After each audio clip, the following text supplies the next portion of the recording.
मुंबई नाम सुनते ही जहन में आता है सिटी ऑफ ड्रीम्स यानी ख्वाबों का शहर। ये हमारे मुल्क का तिजारती और मालियाती मरकज़ तो है ही, लेकिन इसकी इन ऊंची ऊंची इमारतों के पीछे एक ऐसी हैरत अंगेज कहानी छुपी है जो शायद बहुत कम लोग जानते हैं।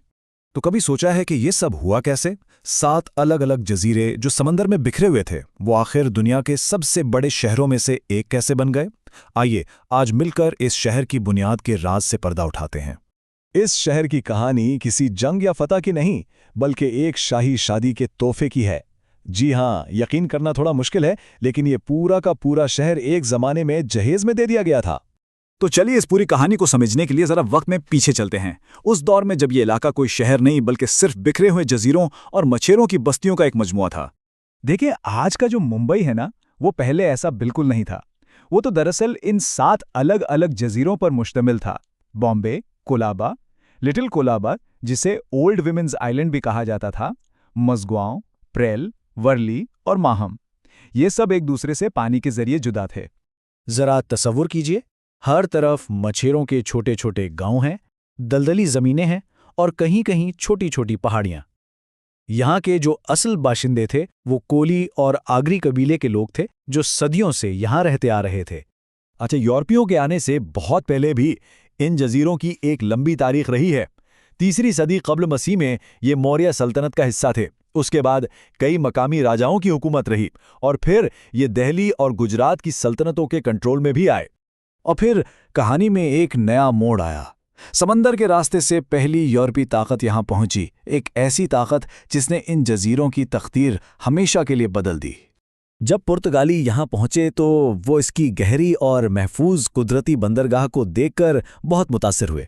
उन्होंने इसे नाम दिया बॉम बहाया, जिसका मतलब था खूबसूरत खलीज। और यही बॉम बहाया वक्त के साथ साथ इंग्लिश में बॉम्बे बन गया। यहाँ एक दिलचस्प बात यह है कि पुर्तगालियों ने ये जजीरे लड़कर नहीं जीते, बल्कि एक मुआहदे के तहत हासिल किए। 1534 में गुजरात के सुल्तान के साथ मुआहदा वसाई हुआ और ये 7 जजीरे बाकायदा तौर पर पुर्तगाल के कंट्रोल में चले गए। यहाँ तक तो कहानी ठीक चल रही थी, लेकिन फिर आया वो मोड़ जिसने तारीख का रुख ही मोड़ दिया। एक ऐसा वाकया जिसकी वजह से ये जजीरे पुर्तगालियों के हाथ से निकलकर सीधे बरतानवी कंट्रोल में चले गए। तो हुआ ये कि 17वीं सदी में डच ताजरों का असर बहुत बढ़ रहा था, जो पुर्तगाल के लिए एक बड़ा खतरा था। पुर्तगाल को एक मजबूत दोस्त की जरूरत थी और वो दोस्त था इंग्लैंड। तो एक मंसूबा बना। इंग्लैंड के बादशाह चार्ल्स दोम की शादी पुर्तगाल की शहजादी कैथरीन ऑफ ब्रगांजा से करवा दी जाए। इस रिश्ते को मजबूत बनाने के लिए पुर्तगाल ने जहेज में बंबई के ये 7 जजीरे पेश कर दिए और बस 1661 में शाही शादी के मुआहदे पर दस्तखत हुए और बंबई ब्रिटिश सल्तनत का हिस्सा बन गया। लेकिन सवाल ये पैदा होता है कि पुर्तगाल ने इतनी आसानी से ये जजीरे दे क्यों दिए? वजह थी सोच का फर्क, विजन का फर्क। पुर्तगालियों के लिए ये सिर्फ चंद जजीरे थे, लेकिन अंग्रेजों को यहाँ मुस्तकबिल का एक बहुत बड़ा तिजारती मरकज नजर आ रहा था, एक गेटवे टू इंडिया। और फिर अंग्रेजों ने जो किया वो तो और भी हैरानकुन था। 1668 में ब्रिटेनी हुकूमत ने ये पूरा इलाका ईस्ट इंडिया कंपनी को लीज पर दे दिया। और सालाना किराया कितना था? सिर्फ 10 पाउंड। जी हाँ, सिर्फ 10 पाउंड। आज के हिसाब से तो बिल्कुल कुछ भी नहीं। अब जैसे ही ये जजीरे ईस्ट इंडिया कंपनी के हाथ लगे, उन्होंने एक ऐसे मंसूबे पर काम शुरू किया जो उस वक्त के सबसे बड़े इंजीनियरिंग प्रोजेक्ट्स में से एक था। उनका मकसद था इन बिखरे हुए जजीरों को जोड़कर एक मुत्तहिदा और मजबूत शहर बनाना।